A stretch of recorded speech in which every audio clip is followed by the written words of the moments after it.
최소한 적어도 라이센스 계약의 기본 구조가 무엇인지, 그리고 그 속에서 어떤 경우가 분쟁이 많이 나올 수 있는지, 이런 점에 대한 체크리스트를 좀 알 수 있게 하는 기회가 된다.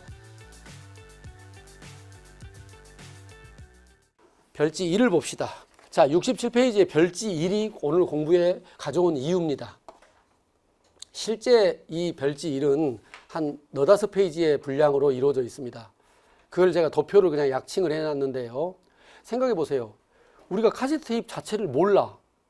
근데 그걸 만들어야 돼. 그럼 뭐부터 시작해야 되나요? 최초의 재료는 어떻게 만들어지고, 그걸 어떻게, 거기 플라스틱이 있고 마그네틱 띠가 있죠. 그걸 어떻게 따로따로 구매를 해서, 구입을 해서 다시 그걸 어떻게 조립을 해서 검사를 어떻게 한다. 전 공정이 필요한 거죠. 그렇잖아요. 제조물에 전 공정이 필요하잖아요. 그러면은 이것의 기술 정보를 제공한다는 게 무엇일까? 라는 걸 고민하게 만들어요. 자, 봅시다. 본건 기술 정보에 대한 정의. 계약 제품을 카세트 테이프를 제조하기 위해서 필요하다고 일본 회사가 판단하는, 일본 회사가 소유하고 있는 하기의 기술 정보를 말하는데, 먼저 기술 이전 수단에는 하기표에 동그라미로 표시하기로 한다. 상세한 것은 별도 협의로 결정한다.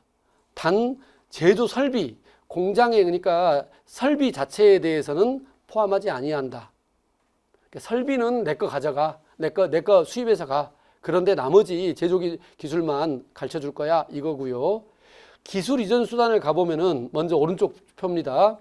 여기 보면은 자료가 있고 연수 R이 있고 연수 M이 있죠. 그것에 다음 페이지에 각주가 나와 있습니다.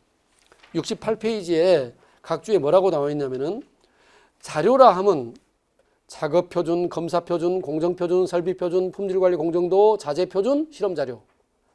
아주 구체적으로 서류명을 열거하고요. 단 갑이 필요하다고 판단한 것으로 한다. 무조건 갑이 판단을 해줘야 돼. 연수 R은 뭐냐면은, 무엇의 약칭인지 잘 모르겠는데, 갑의 공장이니까 일본 공장에서의 교육 및 실습이에요.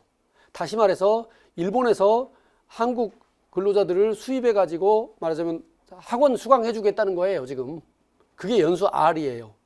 연수 M은 뭐냐면은 의뢰 공장에서 실습이니까 갑회사, 일본 회사에서 기술자가 와서 우리 한국 공장에 와서 기술 지도를 해주겠다는 거예요. 그게 연수 M이에요.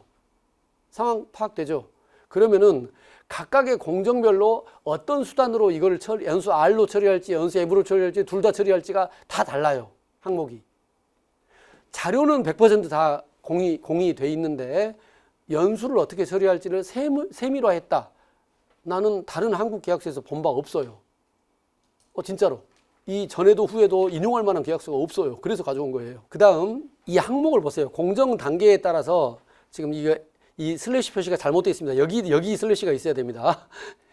도표가 잘못되어 있네요. 공정 명의, 마스터링, 성형 이렇게 됩니다. 그러면 마스터링에서 어떤 거, 성형에서 어떤 거, 그 다음에 재료는 어떻게 파악하고 조립은 어떻게 해서 검사, QC를 어떻게 거쳐서 마지막 설비는 어떻게 된다. 이 관련한 모든 정비들이 3페이지에 걸쳐서 상세하게 항목이 나오고 그거를 어떤 자료로 대체해서 제공해 준다 까지 리스트업이 돼야지 비로소 카세트 테이프 하나 만들 수 있는 거예요. 근데 이런 3페이지짜리의 자료를 한국 계약서에서 제가 본 적이 없어가지고 다른 어펜딕스에서 누군가 있을 수도 있겠으나 어쨌든 제가 본 적이 없어서 굳이 옛날 자료를 가져왔다는 것을 양해해 주시기 바랍니다. 만약에 요 리스트에서도 구체적으로 필요한 게 있으면 뭐 검토는 필요하겠죠. 부서에서 보건데 어떤 자료가 부족합니다 하면 리스트업을 해야만 됩니다. 제가 그 사례 5번째에서 이런 리스트업을 하고 있었던 거예요. CMC 자료 뭐 주세요를. 그게 페이지 수로는 상당해요, 분량이. 아마 출력에만 한 30-40페이지 분량 됐을 거예요. 엑셀 도표인데. 그러니까 그렇게 이게 훨씬 어려운 일이에요. 이렇게 자료를 목록화하는 일 자체가. 근데 피곤하죠. 근데 해요. 왜 필요하냐면요. 그래야 분쟁이 덜 생깁니다. 자료 제공을 뭘 어디서부터 어디까지 해야 되는데 자료를 받는 입장에서는 A부터 Z까지 해요. 주는 입장에서는 그러고 싶지 않아요. 그 딜레마이기 때문에 리스트업을 해서 특히 우리가 기술 이전, 기술 정보 제공 이렇게 말을 했을 때의 기술 정보라는 것에 대해 초점을 맞춰보자면은 정의가 명확하게 될 필요가 있겠죠. 자, 별지 2를 본 김에 아예 별지 2는 특허 리스트니까 패스하고요. 별지 3을 미리 가봅시다. 별지 3은 뭐냐면은 70페이지입니다. 기술자 파견의 대가는 뭡니까? 일본 기술자가 한국에 와서 기술 지도를 할 때의 장면입니다. 아까 연수 M이었나요? 그러면 그럴 때는 일본 기술자에 대해서 항공권을 의리 부담하고 그 기술자의 교통비, 숙박비 등 항공의 체류 비용을 의리 전액 부담하고 8시간짜리 일을 하는 가동일에는 하루에 12만 엔, 뭐 우리 돈으로 하면은 10배 정도니까 120만 원 정도 되나요? 하여튼 뭐 환율 감안하면 또 달라지긴 하겠지만요, 당시랑. 불가동일, 다시 말해서 뭐 주말이라든가 이동일에는 절반, 6만 엔. 굉장히 상세하게 비용을 정리하고 있다는 얘기를 설명드리고 있는 거예요, 지금. 그러니까 기술자를 파견해 줬을 때는 기술자에 대해서 이렇게 대우해 줘. 네가 돈 부담하면서 이렇게 해야 돼. 이런 정의고요. 그 다음 항목은 연수 R이 되나요, 그러면? 네, 연수 R. 가배 공장에서 기술자를 만약에 수입해 가지고 자기들이 가르친다. 뭐 수입이라는 단어가 좀 걸리긴 한데 강습해 준다 이렇게 생각해 주십시오. 하루당 기본 지도료가 8시간에 15만 엔. 근데 수강자 수에 따라서 8명 이상이면은 1인당 2만 엔 추가하고 10명 이상이면 별도 협의. 학원 수강 강좌처럼 세밀하게 나름 나눠놨죠. 70년대.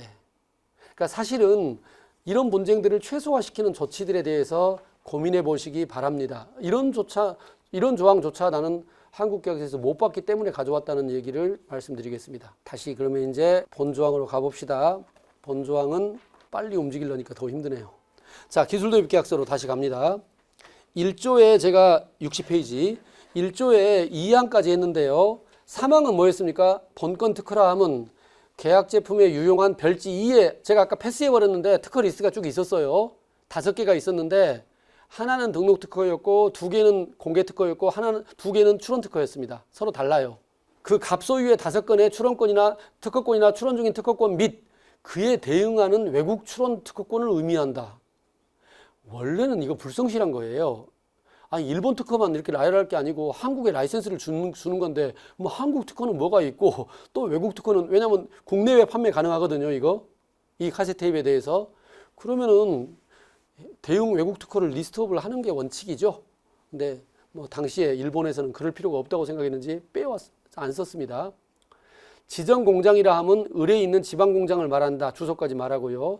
추가 희망하려면 사전 통지해야 된다. 2조 1항이 바로 기술정보 제공 항목입니다. 갑은 을에 대해서 본계약 체결 후에 2년간에 합계 5번에 걸쳐서 총 2000시간을 초과하지 않은 범위 내에서 지정 공장의 기술 지도에 의해서 본건 기술 정보를 제공하기로 한다. 별지 1에 게시된 기술 정보를 예시한다. 예시니까 더 플러스 마이너스 된다는 얘기죠.